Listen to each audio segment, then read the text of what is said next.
É possível prever se um determinado conflito vai acontecer?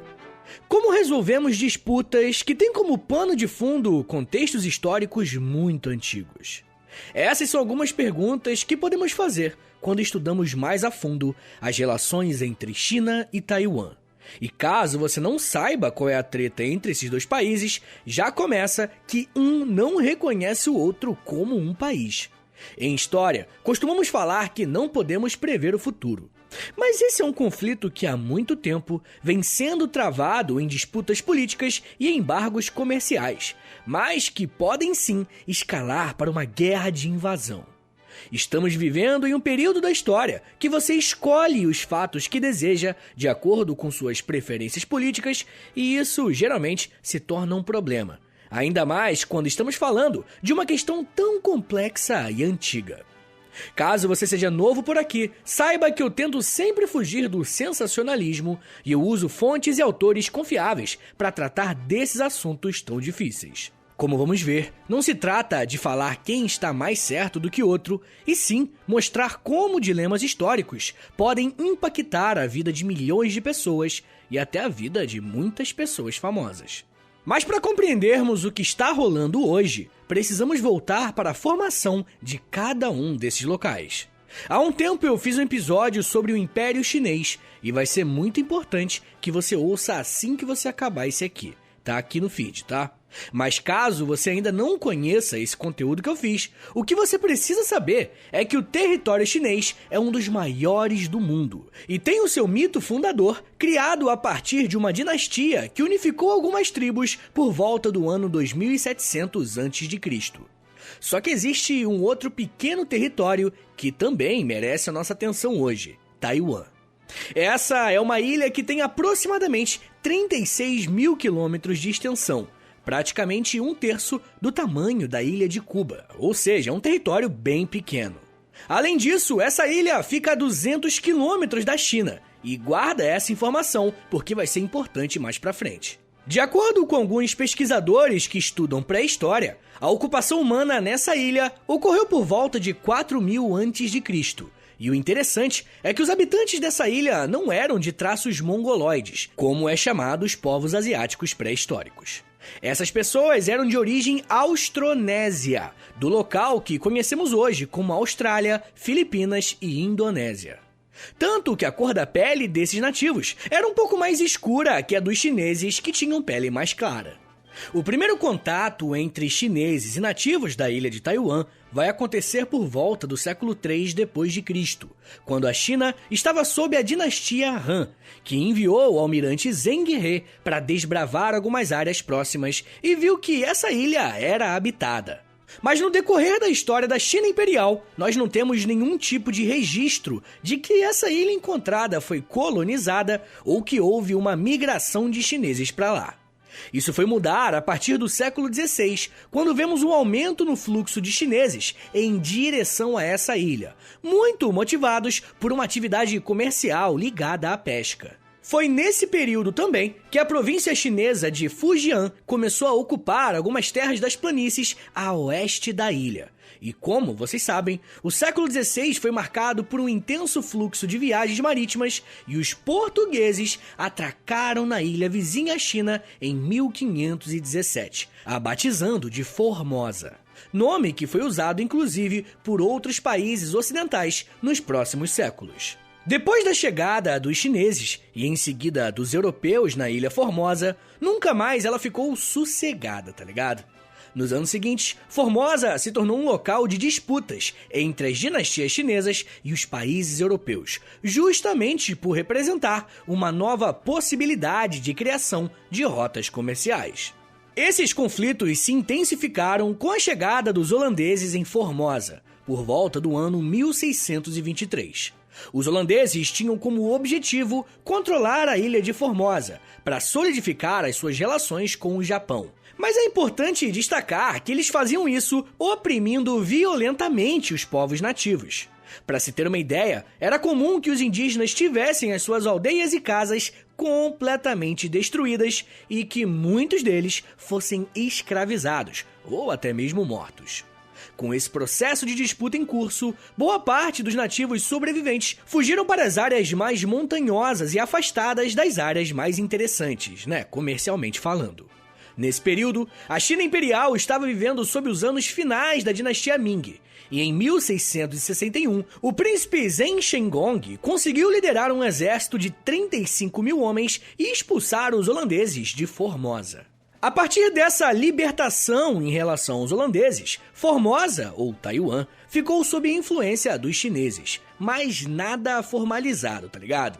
Inclusive, nesse período, essa relação com a China era visto como algo extremamente positivo, justamente por esse papel que os chineses tiveram de expulsarem os europeus da ilha.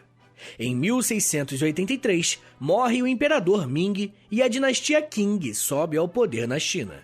O imperador Qianlong vai ser um importante líder porque ele vai anexar Taiwan oficialmente à China em 1684, fazendo daquela pequena ilha uma propriedade chinesa.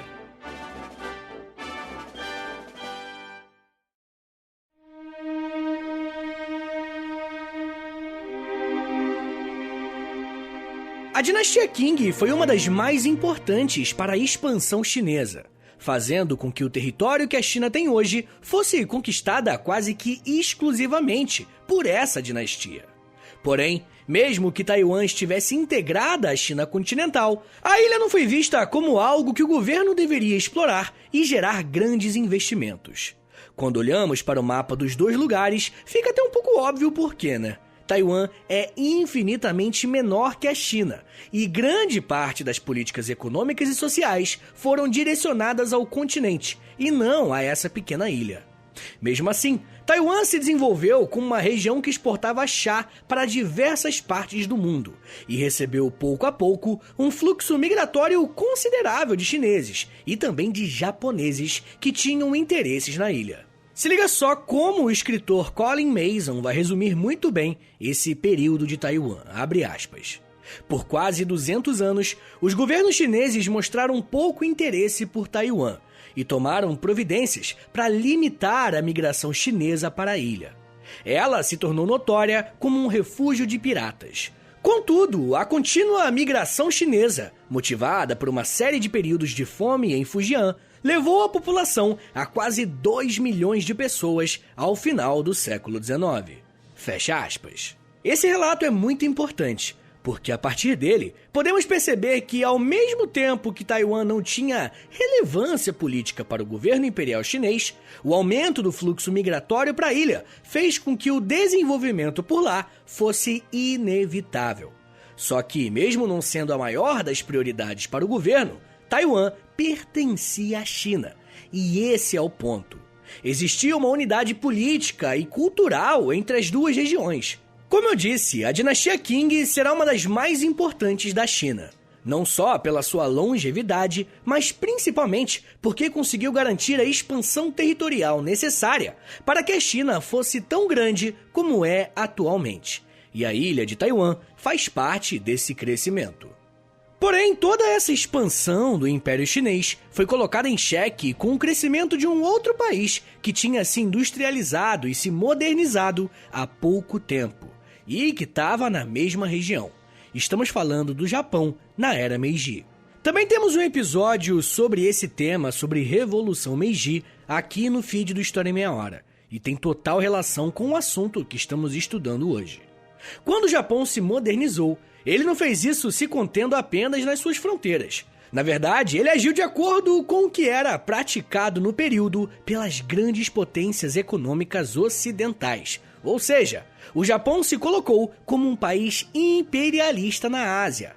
Essa busca por novos territórios de influência colocou a China e o Japão frente a frente, em uma guerra muito sangrenta, conhecida como Primeira Guerra Sino-Japonesa. Esse conflito foi iniciado em 1894 e teve como objetivo principal a disputa da Coreia, que na época era unificada. Mas como questão secundária, o que estava sendo travado ali era o protagonismo no leste asiático. A China, por muitos séculos, foi o maior país não só em tamanho, mas principalmente em força política na região. E com o crescimento do Japão, isso deixou de ser uma realidade, e a Guerra Sino-Japonesa colocou um fim a esse debate. Com a vitória dos japoneses no conflito, a Coreia se tornou independente e passou a ser um local de influência japonesa. Mas a derrota chinesa ainda fez com que perdesse alguns territórios para os japoneses, inclusive Taiwan e outras ilhas. Pois é, a partir de 1895, Taiwan havia se tornado uma colônia do Império Japonês. Mas se engana quem pensa que os habitantes de Taiwan aceitaram de cabeça baixa essa dominação agora dos japoneses. Muito pelo contrário.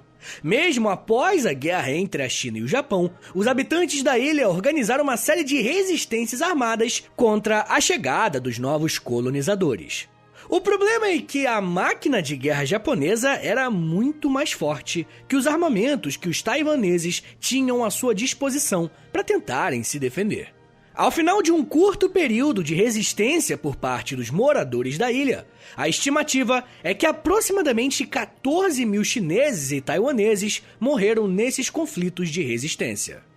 Com a vitória finalmente estabelecida por parte do Japão, o que o Império do Sol começou a fazer foi implantar as suas políticas econômicas e culturais em Taiwan.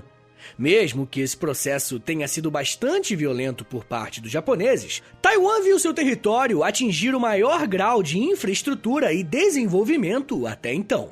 Além de receberem recursos do Japão, o ensino do shintoísmo e o idioma japonês foram itens obrigatórios para todas as crianças de Taiwan. Mas enfim, gente, qualquer tipo de resistência por parte dos moradores de Taiwan cessou em 1912, com o fim da dinastia Qing. A derrota dos chineses na Guerra Sino-Japonesa foi um forte baque para a monarquia. Tanto que, ao entrar no século XX, a família real precisou lidar com o crescimento de diversas formas de oposição política. Esse enfraquecimento da monarquia resultou em uma revolução na China, conhecida como Revolução de 1911, que representou o surgimento de um movimento republicano e nacionalista na China contra o imperador Pu Yi. Foi a partir dessa revolução que republicanos e nacionalistas, grupos políticos que disputavam protagonismo na China, conseguiram derrubar de uma vez por todas a dinastia Qing e fazer com que a China não fosse mais governada por um monarca. Para você ter uma ideia, a China era liderada por um imperador desde o século III a.C. É insano quanto isso é longo. Mas essa informação nos ajuda a entender como tudo que envolve a China tem que ter esse olhar histórico mais longo, tá ligado? Bom, com o final da Revolução de 1911, o país passou a se chamar República da China, com data de início em 1º de janeiro de 1912.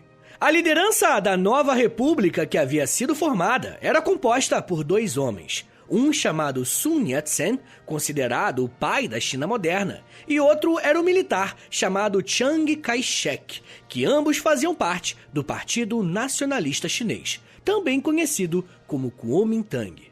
Os nacionalistas irão governar a China nos primeiros anos da República e vão precisar lidar com uma série de crises políticas.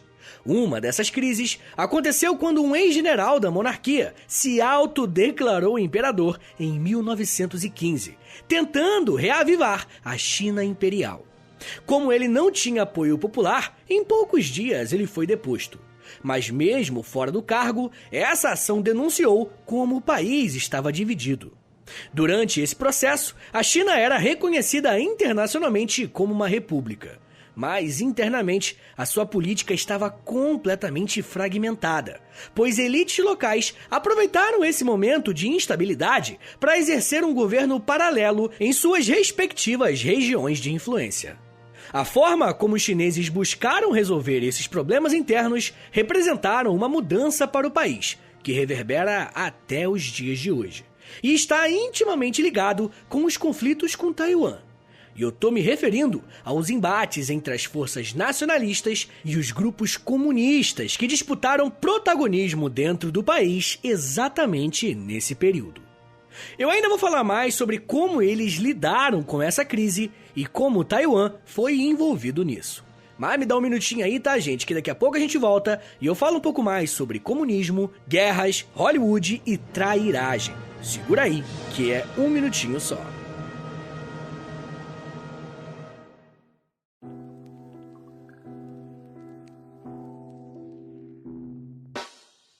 O História em Meia Hora é parceiro da loja. Acesse loja.com.br, é loja escrito LOLJA, e pesquise pelo História em Meia Hora. Lá você vai encontrar blusas, camisetas, regatas, moletons e muito mais produtos exclusivos do nosso podcast, tá? Só tem no História em Meia Hora e lá no site da loja. Tem uma blusa que é uma mistura do Lampião com a Akira, tem uma que é da Cadela Laika, tem uma que é o Street Fighter, só que com figuras históricas do Brasil. Gente, tem muita coisa irada por lá. Lembrando, é claro, que quando você compra um produto na loja, além de você ficar todo bonitão ou bonitona, você ajuda o História em Meia Hora a continuar de pé. Então, obrigado. Acesse agora loja.com.br e pesquise por História em Meia Hora. loja.com.br e digita na busca História em Meia Hora. Valeu, gente!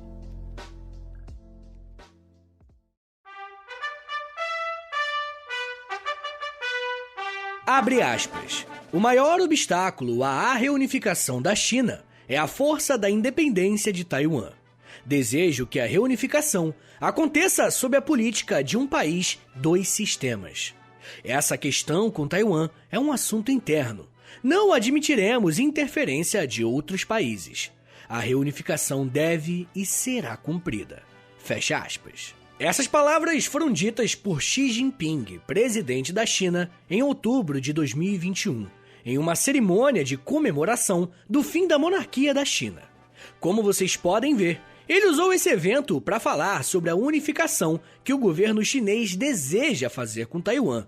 Mas antes de chegarmos aos conflitos mais recentes, precisamos voltar para o início do século XX e entender como determinados eventos desembocaram em um possível confronto militar entre as duas regiões.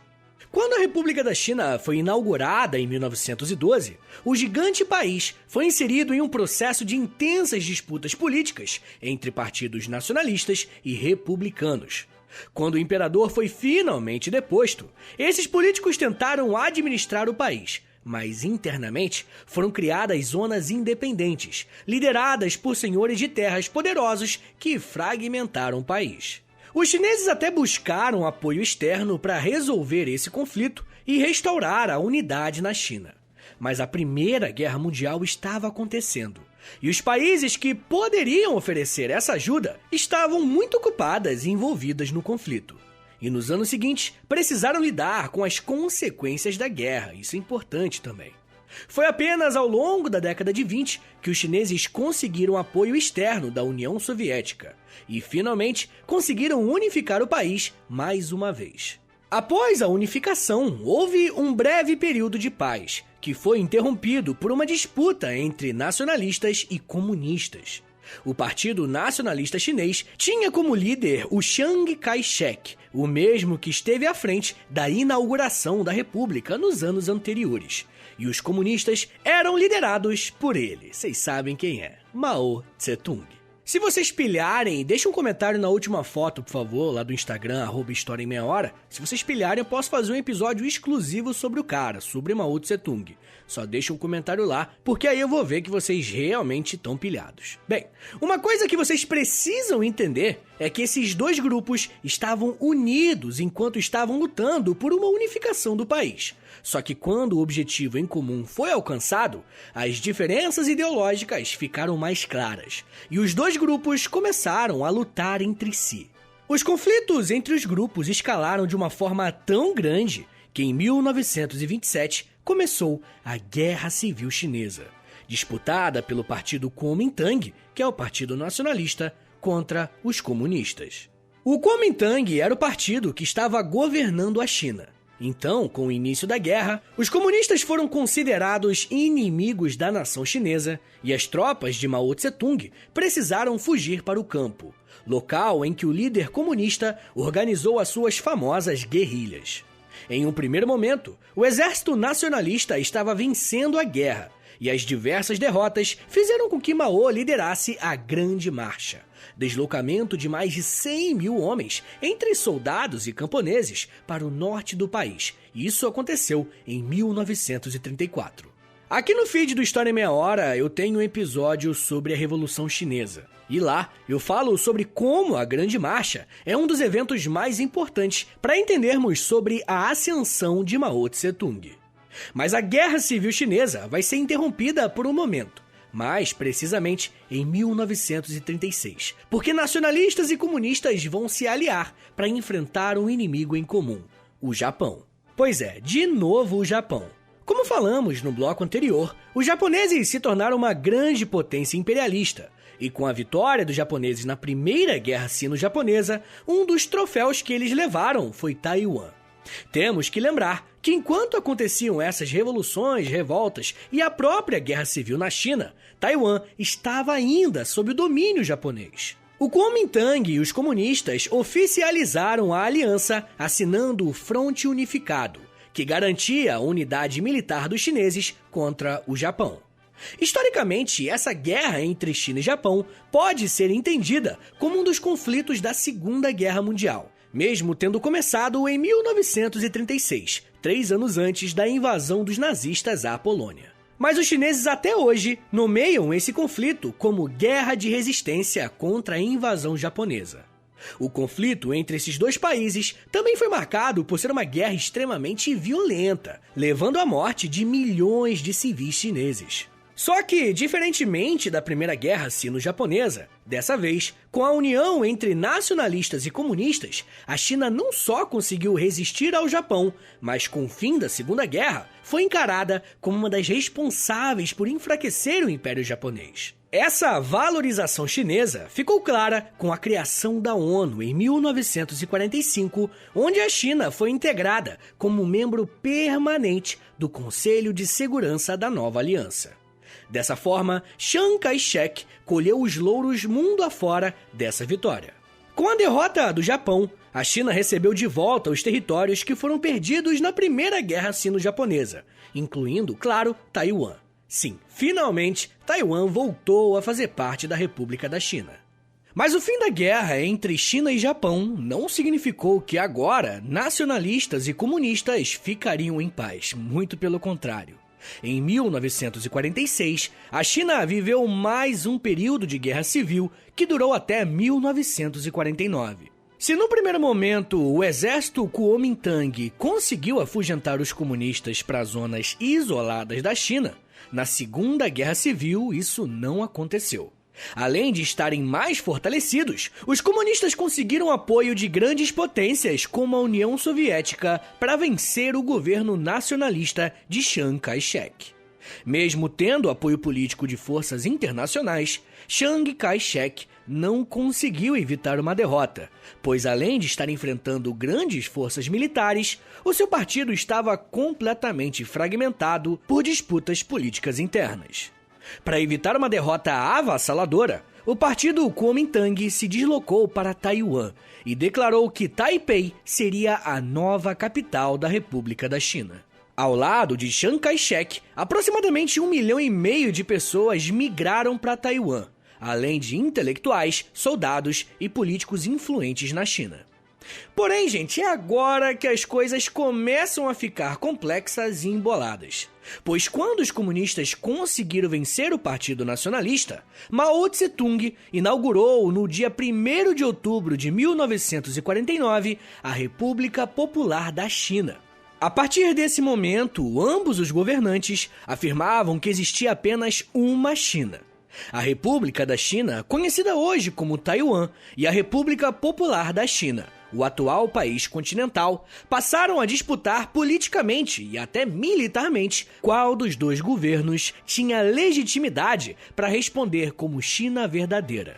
Internacionalmente, o governo de Kuomintang em Taiwan era reconhecido como a China legítima, uma vez que, vivendo sob a Guerra Fria, a China comunista era vista como um inimigo secundário pelos países ocidentais. Em 1955, A China comunista e a China de Taiwan, se é que podemos chamar assim, até começaram um conflito militar depois que membros do Partido Comunista atacaram alguns pescadores em Taiwan. Esse conflito foi interrompido com a interferência dos Estados Unidos na jogada, após assinarem um acordo chamado Resolução de Formosa, em 1955. Acordo que oficializava o apoio militar dos Estados Unidos à ilha de Taiwan. Bem, geralmente quando dois países ou grupos políticos entram em guerra, esses conflitos acabam com a assinatura de um documento firmando o chamado cessar-fogo, o que dá fim à guerra. Mas nenhum acordo desse tipo foi feito, e a posição é meio que não resolvida ainda, tá ligado?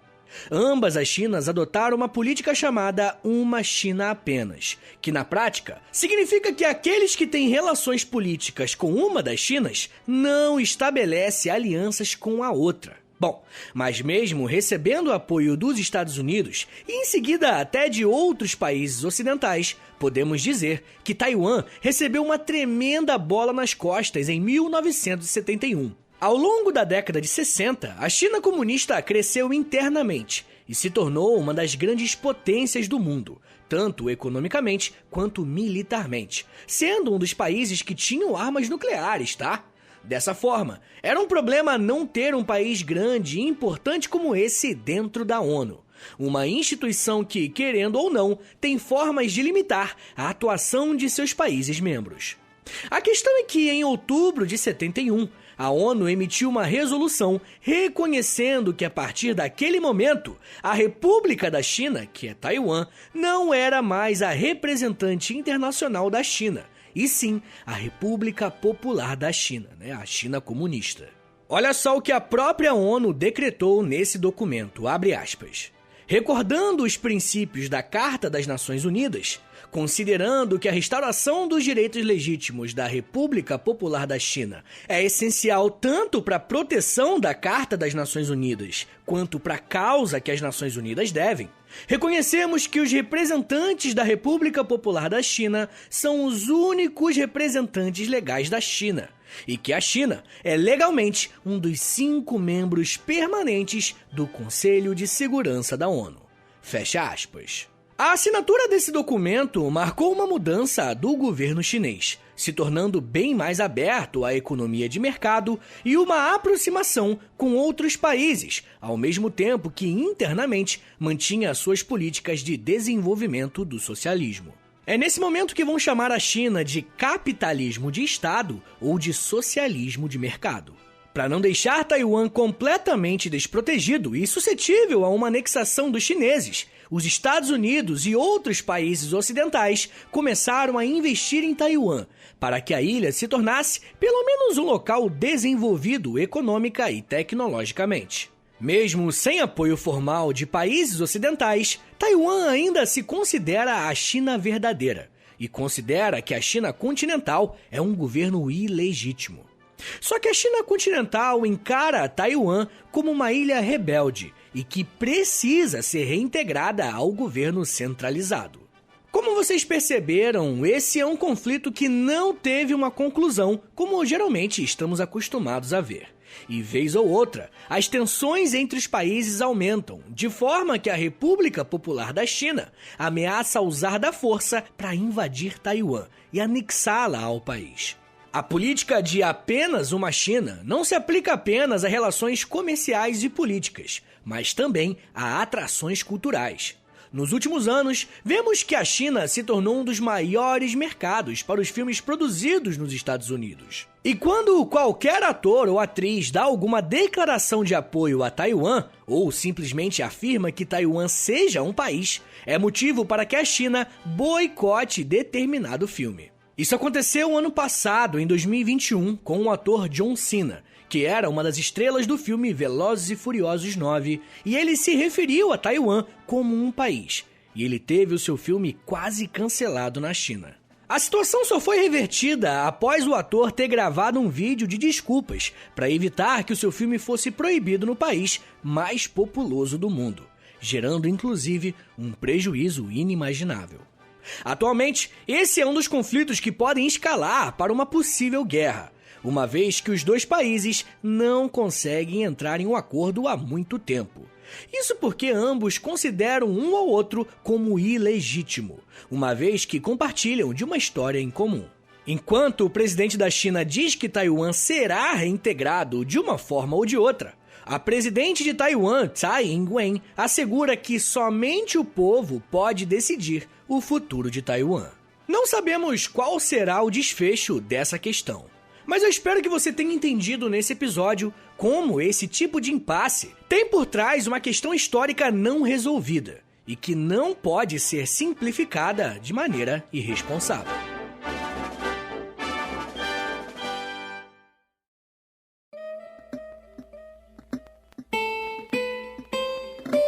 Senhores, muito obrigado por terem vindo até aqui. Meu nome é Vitor Soares, eu sou professor de História e você acabou de ouvir o História em Meia Hora. Esse episódio é polêmico, ele é complexo, deu muito trabalho de produzir, então, quebra um galho aí, compartilha esse episódio nos seus, no Twitter, pode ser no Instagram. Se você compartilhar no Twitter, me marca lá, @H30podcast. E se você compartilhar lá no Instagram, me marca lá, @História em Meia Hora, que aí eu já te agradeço, por compartilhar e tudo mais. E não se esqueça que a melhor forma de fazer o História em Meia Hora continuar de pé por muitos anos ainda é você assinando o Apoia-se, beleza? Não se esquece, apoia.se/História em Meia Hora, que tem episódios exclusivos, tem mais de 50 episódios exclusivos lá, tá ligado? Tem Clube do Livro, tem conteúdo no Instagram diariamente, enfim, entra lá que você vai gostar, tem muita coisa lá. Mas muita gente me pediu pra eu fazer um Pix, porque tem gente que fala, Vitão, eu não queria criar um compromisso, cartão de crédito, essas coisas, queria só te mandar um Pix. Então anota aí, a chave é historiaemmeiahora@gmail.com, que também é meu contato, tá bom? historiaemmeiahora@gmail.com.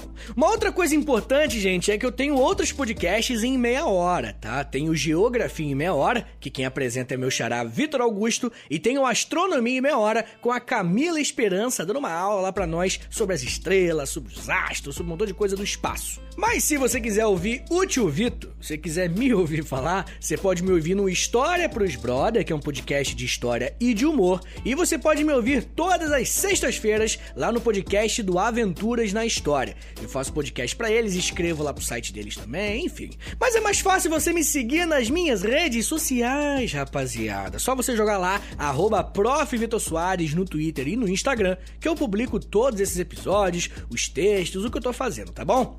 É isso, gente. Muito obrigado, um beijo, até semana que vem! E valeu!